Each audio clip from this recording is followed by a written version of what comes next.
Hey guys, welcome to another episode of Alex Undone. I'm Alex, and today we're going to talk about misunderstandings and misconceptions that I had about being a man. And I think that it all starts with your childhood, right? I was raised by a single mother. I had a stepfather coming in later, but he was so young he didn't know how to be a dad to a child midlife, and we didn't get close till a lot later, till late high school, early college. Maybe now, and now we're getting closer, but now we're getting closer as men. So I think my views were shaped a lot by my mother. She was the one that I spent every day with. I remember as a child, I would go to. She had a bunch of businesses. I would go with her, and we would pick up the money and take the supplies and count them. This was cash days. We'd count the money every night, and I fucking loved it. Um, but a few thoughts that she always instilled in me, which have good parts and bad parts, but I've learned to kind of look at the whole picture. Respect your woman, 100%. I think that's just straight up good, and I think she inspired me to look for a partner that's strong, successful, and has the power to lead. We'll get to the point if where leadership comes within a relationship, in my opinion. I learned sort of to like sacrifice everything to make my woman happy. That's the lesson that I took. Maybe that wasn't the lesson that she was trying to teach, and that like true love conquers all, and like happiness from a relationship is gonna make you whole. And that's let's say that's the first chapter. That's what I learned by being from being raised by my mother. And my first chapter, let's say, of my life was that my girlfriend, and my first, let's say, official girlfriend in high school, I would say even submissive, in the sense that I didn't know how to drive, so she would take me everywhere. I like let her sort of show me the world, and I remember I would do anything for her. Like, even, I'm not gonna give this example because it's a little graphic, but I would do things that made me uncomfortable or were not pleasant for me because they were pleasant for her. Like, I sacrificed my happiness for her because I thought if she's happy, then I will also be happy because she's happy and we'll be happy. Then my college girlfriend, I remember I used to like make her meals. Like, she was going through a hard time, and she had like thyroid issues, and she was gaining weight, and she was like really down, and that made our relationship suffer. So after trying to like talk to her and like help her through it, the best as I knew as a college kid, you don't know anything about talking to women at college, I think. Um, Finally I just started to like make her meals. So I would like again wake up early in the morning to like cook for her and like meal prep for her so that she would be happy, so that she would be happy in the relationship. And obviously that happened again in my marriage, which ended in divorce. Shocker. But it was the same thing. um, I started in a healthy way. I think I was myself up front. I had a business. The business was going well. I focused on that. Money was finally coming in. That was good. Career was good. And I've always wanted a fairy tale, and I always put the story of me meeting my ex-wife as a fairy tale beginning.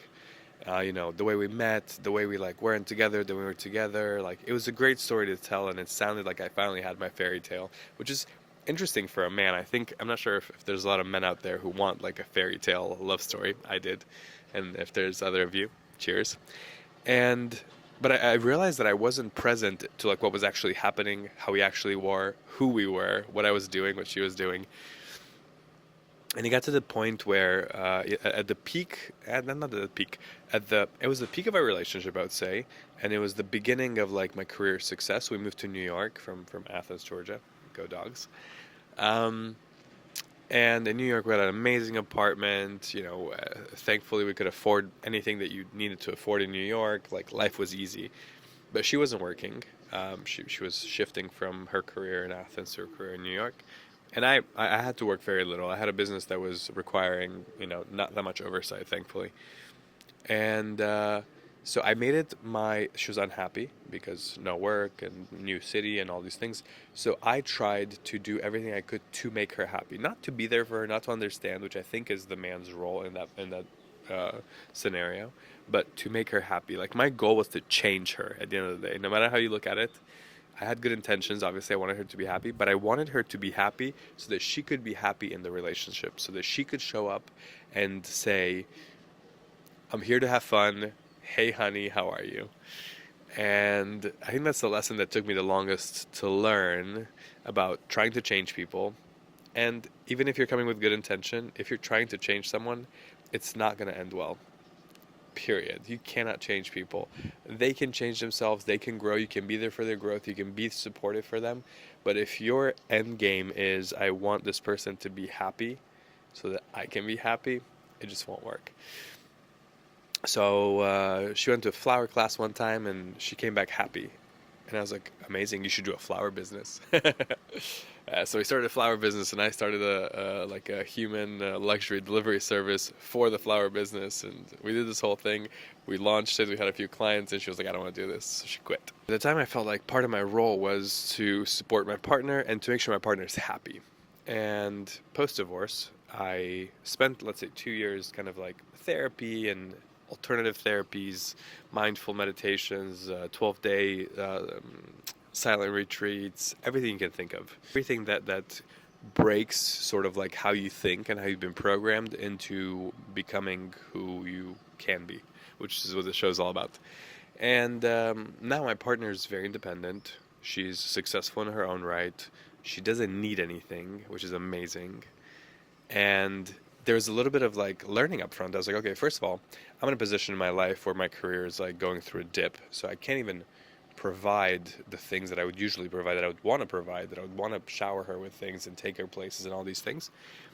So part of it was like I can't provide it, and the other part was like she doesn't need it. Like she can't provide all that for herself. She can provide that for us, and I think that comes with like another set of lessons. I was gonna say problems, but it's lessons. So I don't want her to change at all. I'm so happy that she's happy. I'm so happy that she's successful. I feel comfortable with having a partner that's more successful than me right now. I have no issue with that whatsoever. I'm actually very proud of it. I think she's very intelligent, and I think the world of her. But it came with, okay, if I can't provide, if I can't make someone's life better, if I don't even need to make someone's life better because she's already amazing and she's showing up in this relationship as an amazing person, like I don't need to change anything about her to make my life better, which is like really how I think we think as men, then what's my role? And I think my role, part of it is support.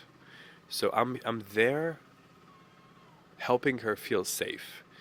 And that's honestly how you show up. Like, yes, you can do things, you can like be strong and protective and show her if somebody's like trying to threaten her, you're going to protect her. Great.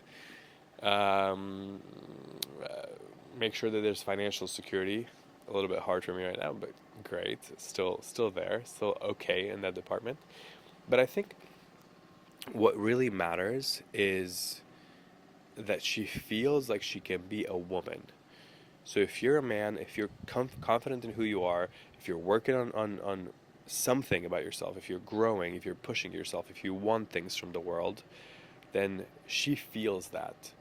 She feels that like even if you're going through tough times, you're strong and you're gonna get through it. And then she can like sort of let go and understand this person is gonna be here for me to listen when I have problems, to hold me when I'm crying, to allow me to cry if I need to, even if I'm a strong woman, to have a bad day, to have a bad period, to feel sick, to whatever it is, like you're there. You're an anchor for that woman. And you're not there to make her happy so that you're happy. You're just there as you. So I think showing up is let's say the one thing that your role is as a man, but showing up for safety, showing up for security, showing up for procreation, right? Like I think some women, not all women, are looking for a figure that could be a father to their kids, that could be a husband long term, that could be there to always have their back. And I think if you have this security of like, I have your back, I will always have your back no matter what, then you've achieved your role as a man. If you're trying to like change something about your woman, about to be happy, like make her happy so that she makes you happy so that you're happy, I think you should look into the relationship and have some hard conversations. What I recommend, actually, the Gottman Institute, They're husband and wife, marriage counselors, therapists, doctors. They have a book called The Eight Dates. You basically set 8 days, 8 dates over 8 weeks, so one a week, where you talk through comfortable, uncomfortable things with your partner that are really necessary to like really understand where you guys are standing, how you communicate, how you think about conflict, how you think about finances, how you think about family, sex, everything. So yeah, look at yourself and think like, why am I doing the things that I'm doing for my partner? What am I trying to get on the other end? Because we're men, we always want something on the other end. And we want a life that's like this. But you can approach it two way. You can try to give yourself a lot of work to change her, to make her happy, hoping that when she's happy, she'll be the wife that you imagine. Or you can have these tough conversations, be who you need to be as a man, show up as that as a man, and if you're with the right partner, it'll just work synergistically. All right, Alex out.